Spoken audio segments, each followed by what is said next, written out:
política, de verdad. ¿Cómo? A mí me dieron otra información. Virgilio tiene información más que tú. En La Vega. Me dieron otra, déjame ver si es En La Vega. Ay, Dios mío. Averíguate eso. Bueno, Pobre Juan Pablo. Bosch. En La Vega, en la tumba. Pablo, bueno, Pablo Ulloa La tumba Pablo Ulloa siempre tiene muchas tareas y nosotros hablamos del defensor del pueblo, esto es un programa especial, por lo tanto tenemos que irnos a 2 o 3 puntos específicos. El defensor. La Casa de la Enseñanza del Derecho, ¿en qué consiste? ¿Qué es esto? Gracias, don Julio. Muy buenos días. Y a todos ustedes darle las gracias efusivas porque todo lo bueno que tenga el defensor es parte del defensor. Porque en los casos de oficio nosotros lo hemos aumentado un 76% como parte de la política del defensor. Está conectado a todos los medios de comunicación y a través de la Big Data también. Y es parte de la credibilidad que hemos podido lograr. La Casa de Formación en Derecho es una iniciativa del Defensor del Pueblo a partir de una encuesta que hicimos en diciembre, que nos dimos cuenta que más del 57% de los jóvenes de República Dominicana entre 18 y 24 años no conocen sus derechos. Imagínense por demás los deberes.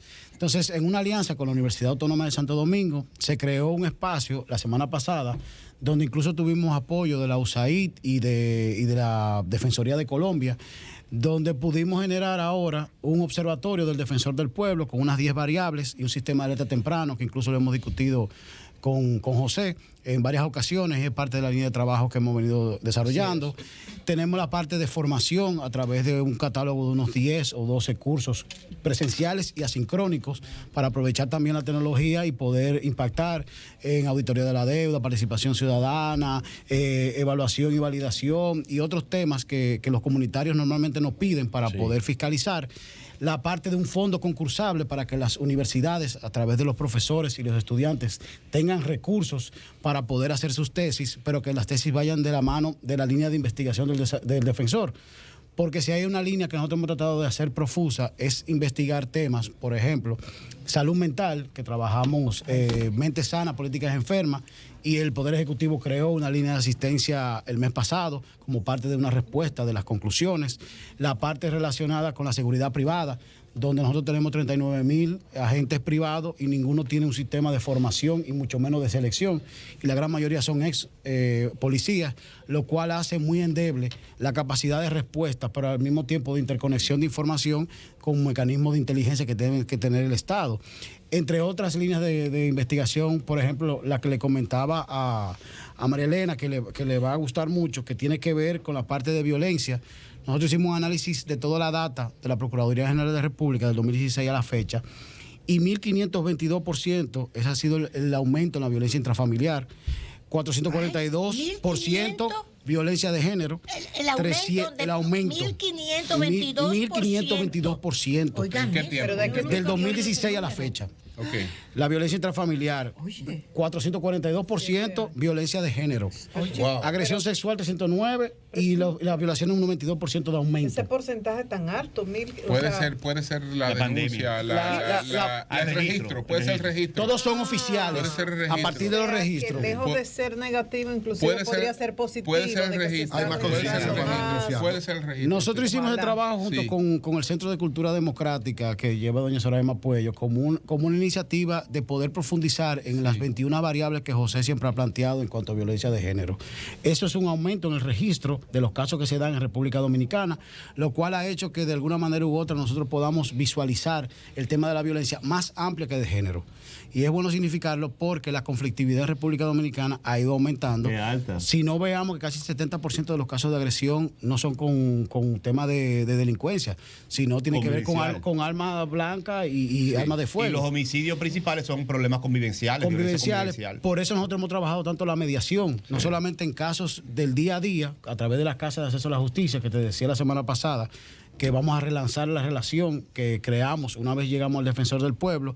Incluso por eso me dediqué la semana pasada solamente a visitar casas de acceso a la justicia, que es algo que nosotros hemos podido promover por la resolución alternativa de conflicto.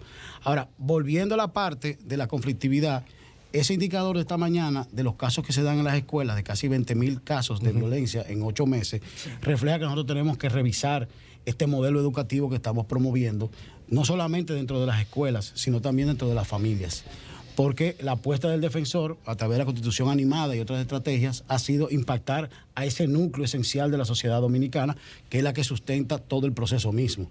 Por igual, la parte de los partidos políticos, nosotros hemos tratado de vincular a través de la Embajada Americana y el Departamento de Estado una iniciativa que trabajaremos a través de los dominicanos electos en Nueva Inglaterra.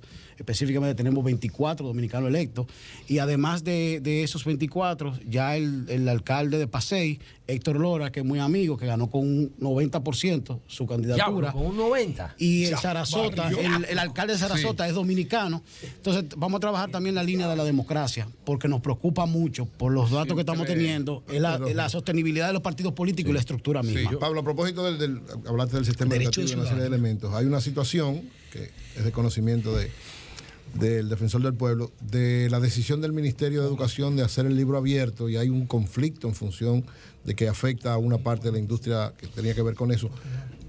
¿Qué piensas tú que se ha planteado alrededor de Defensoría del Pueblo de este caso? Varias empresas, varias casas editoras se han acercado al defensor del pueblo.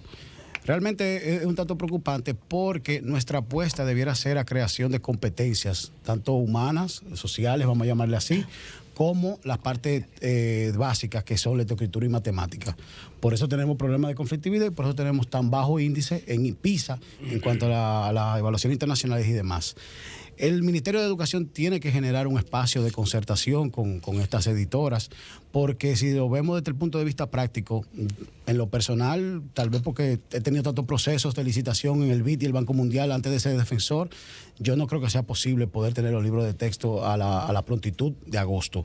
Entonces, eso va a implicar que República Dominicana va a tener un bound en la parte educativa, y estamos teniendo un sistema educativo excluyente. Quiero verlo de esa manera, porque si lo vemos de manera prospectiva, nosotros desde el punto de vista del Estado estamos excluyendo una población por el hecho mismo. Los colegios privados no van a tener ese problema. Claro, por eso decía, ese es justamente el punto de inflexión. Nosotros desde el punto de vista del Estado, que tenemos 2.200.000 personas, no le estamos dando las herramientas básicas para poder, cuando tú le sumas lo privado, y lo privado está prácticamente 600.000 personas, más que todo 400.000 en el sector de educación media, si lo vemos en términos amplios, que es la preocupación real, porque no tener una vinculación con el mercado laboral, un mercado laboral tan fragmentado, con bajo salario y una desnaturalización misma por una aplicación del 80-20 y modelos excluyentes con mucha informalidad. República Dominicana tiene un cóctel que tiene que ser reflexionado bajo la... ¿Quedó algo pendiente de la Casa del Derecho, de lo que estaba explicando? No, gracias a Dios, el enfoque ha sido... Pablo, yo no... Y esto sin ser... A mí no me gusta eso, pero de verdad que yo no sabía que con la Defensoría del Pueblo se podía hacer tanto. Es verdad. Yo tengo que decir que tenía poca información sobre eso, y qué bueno que tú tomaste las riendas de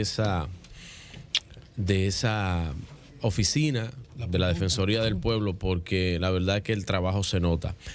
Pablo, lo privado de libertad. Perdón, para que tenga una idea, el 60% de la población vive en la informalidad. Sí. Ese es el nicho del defensor del pueblo. Sí. Y el 40% que vive en la formalidad, el Estado de Derecho no se aplica en más de un 50%. Pablo, lo privado de libertad. Deberíamos tener un defensor del pueblo en cada provincia. Dame permitir ahí dos puntos de inflexión para que ustedes vean también lo que es innovación desde el punto de vista del sector público. De las cosas que llega el defensor del pueblo, hay dos elementos que aquí don Julio lo trató en un comentario hace unos 8 meses, y creo que Pedro lo trató en algún momento, incluso coincidimos en una institución. Es el tema de impuestos sobre la renta y es el tema de electricidad. Sí, claro. El defensor del pueblo, en una alianza con la Dirección General de Impuestos Internos, excelente, Luis Valdés, pusimos la Defensoría del Contribuyente en 360, que se va a extender a Santiago y a Cotuí como un piloto. Sí, ahí le dan duro. Entonces, ¿qué pasa? Es que no hay educación financiera impositiva. No la hay. Pero es un punto esencial, porque la informalidad al único que no beneficia es al ciudadano de menos posibilidades porque el Estado no tiene el dinero para poder invertir en esos bienes y servicios. Claro. Y el delivery, como lo llaman los norteamericanos, siempre va a ser deficitario. En la parte eléctrica hicimos una coordinación, una mediación con la Superintendencia de Electricidad y el Impostón, porque el problema más grande que nosotros vimos en el reglamento del sistema eléctrico, que le sometimos 34 observaciones en una vista pública, era que las notificaciones no le llegaban al ciudadano y no podía escalar. El orden jerárquico no se daba. Entonces, Protecon no te informaba y tú dejabas morir eso. Y económicamente es un impacto. Tanto los impuestos como la parte eléctrica, sabiendo que el tema de los medidores, en teoría, tiene que venir con una licitación. Yo pregunté sobre los privados de libertad. Los privados de libertad. Yo me inscribo en tu pregunta. Yo quería hablar de eso también. Mira, aquí, si vamos a hablar de manera honesta, en República Dominicana, tenemos que partir de 3 premisas. 1, aquí se tiene que asumir el indulto como una realidad. Sí. Porque la densidad poblacional en las cárceles es desbordante.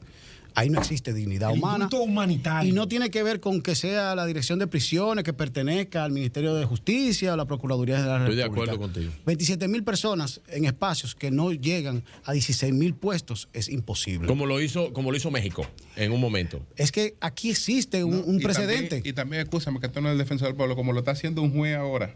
Exacto. En México. En México, sí. No me venga con prisión preventiva. Tráeme expediente. Dame expediente. ¿Qué pasa? No me venga con el cuento de que te tranca la gente. Pablo no está hablando de eso, pero... No es de eso que está hablando.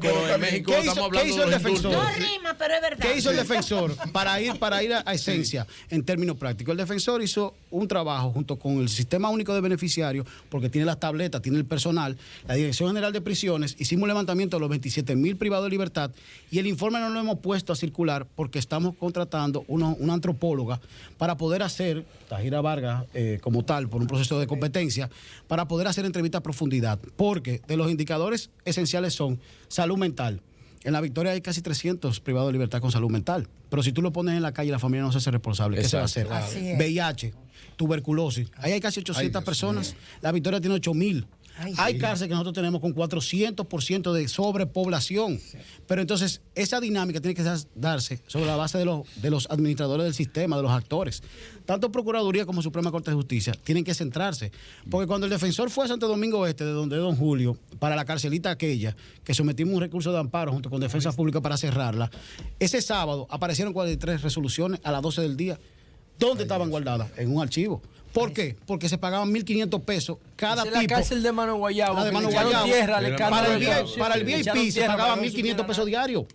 Y habían 242 privados de libertad en un espacio de 40. Entonces, esa es la dinámica que ve el defensor. Lo que pasa es que cuando el defensor le pone el dedo a la llaga, entra la PUS y a nadie le gusta que le fiscalicen. Pablo Ulloa, defensor del pueblo de República Dominicana. Pablo, la Constitución Dominicana establece la salud como un derecho fundamental. Pablo, para retirarle la querella a la coronela que ella. No.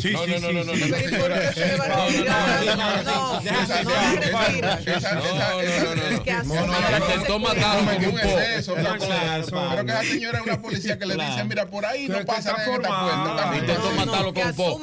Si usted no hubiera sido usted, el fono no para matar a nadie. El fono no para matar a nadie.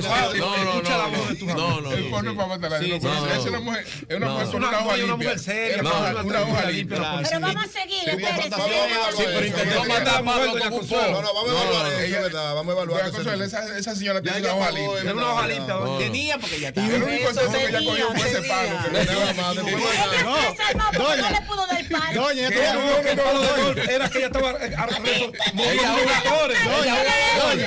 para matarlo. Hay que ver, porque quizás tenía la hoja limpia. Como un pote de eso. El palo de entrada, la bolita. Le había sacado palo a otro y no un defensor. No. Segundo, ella tenía dos cosas: una hoja limpia y un handicap bajito, con ese manejo que tenía del po. Si te da con ese po, ¿tú te acuerdas como oye, si te da con ese po, ¿te acuerdas como los carros viejos que había que ponerle el foco del tiempo? Hay que ponerle el tiempo. Yo boté el tiempo. Ahora, yo te voy a decir una cosa: uno lo dice relajando y Dios está aquí en este relajo.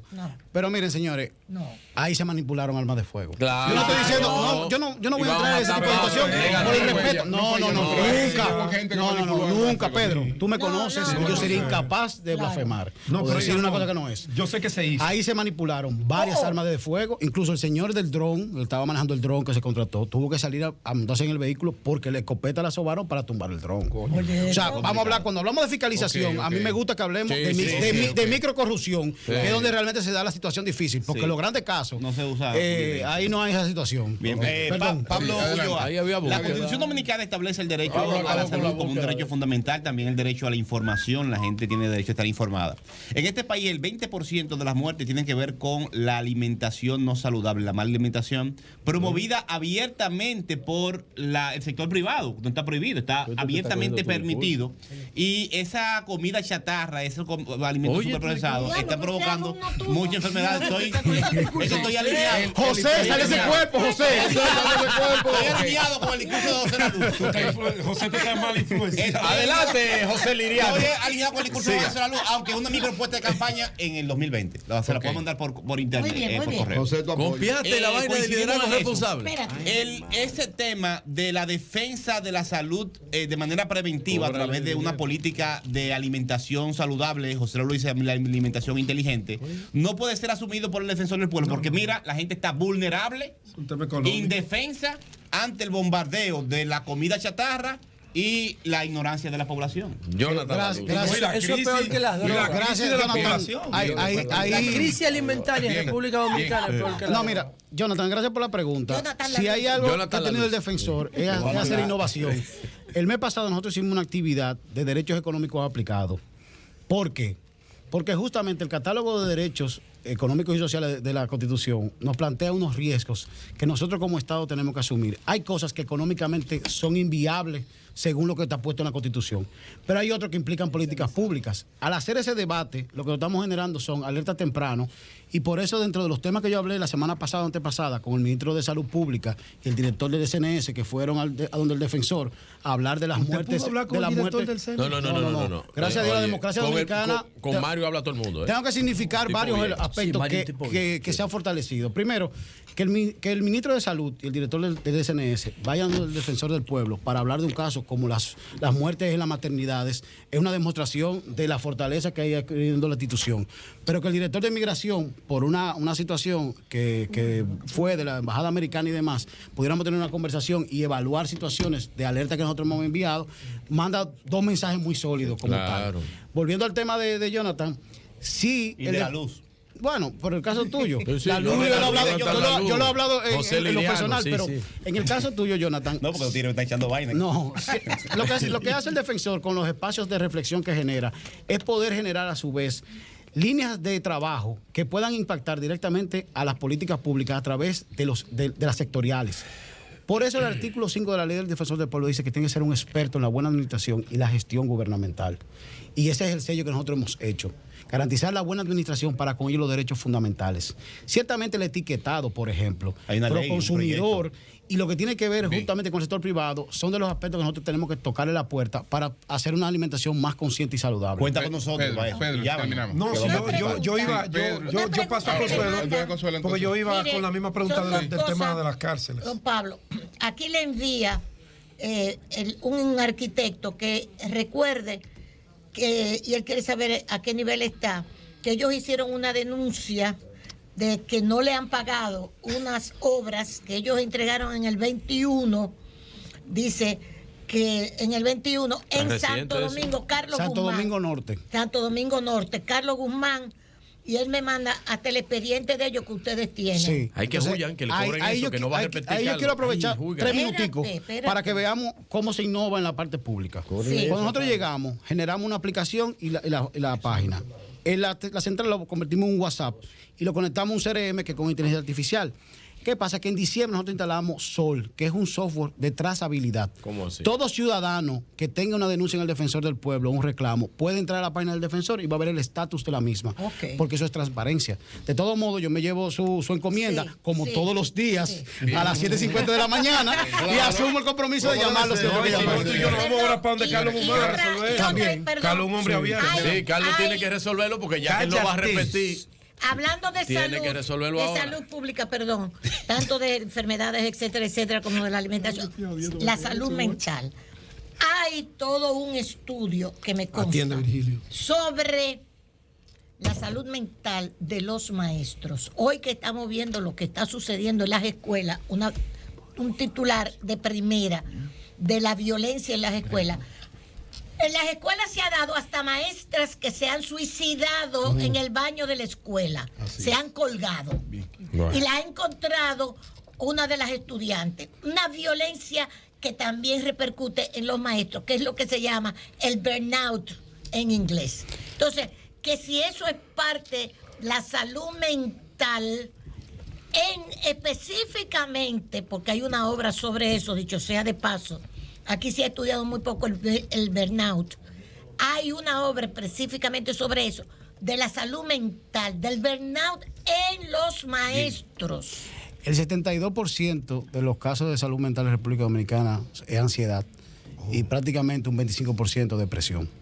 Entonces, bajo esos indicadores, la población escolar tiene una vulnerabilidad muy alta por varios factores, hasta de reclusión, de modelos que se están llevando a través de las redes sociales y la alta expectativa con pocas posibilidades materiales para poder concretar. Y es una realidad de la sociedad posmoderna o postindustrial que estamos viendo. Y nosotros no estamos viendo esa realidad. Al igual como no estamos viendo la realidad de las pensiones, que dentro de 1 año y medio estamos venciendo las 360 cotizaciones y no van a llegar las pensiones al monto que nosotros tenemos estipulado por el estilo de vida que hemos llevado. La sociedad dominicana tiene que hacer una lectura clara de qué va a hacer con su sistema de pensiones, qué va a hacer con su sistema previsional en términos de salud, pero qué va a hacer en su tema en fiscalidad, en la parte de ingresos del Estado, para poder mantener ese catálogo de derechos que nosotros nos pusimos, que es una camisa de 11 varas, pero que financieramente es inviable ese catálogo de 32 derechos fundamentales bajo una lógica de que todos recibimos lo mismo. Ahí tiene que ver la discriminación positiva y los sistemas de atención del Estado tienen que ir con la condicionalidad, porque un Estado bajo estas condiciones va a ser, al 28 le doy yo, un ciclo natural de crisis y no podemos esperar esa fecha. Muy bien. Bien. Bueno, pues gracias a Pablo Ulloa, muchas gracias. No podemos tomar llamadas, lamentablemente, mucha gente llamada. Sí, hay que invitarlo a ya lo haremos Pablo a hablar con la gente. Demasiado bueno, Pablo. Cambio fuera.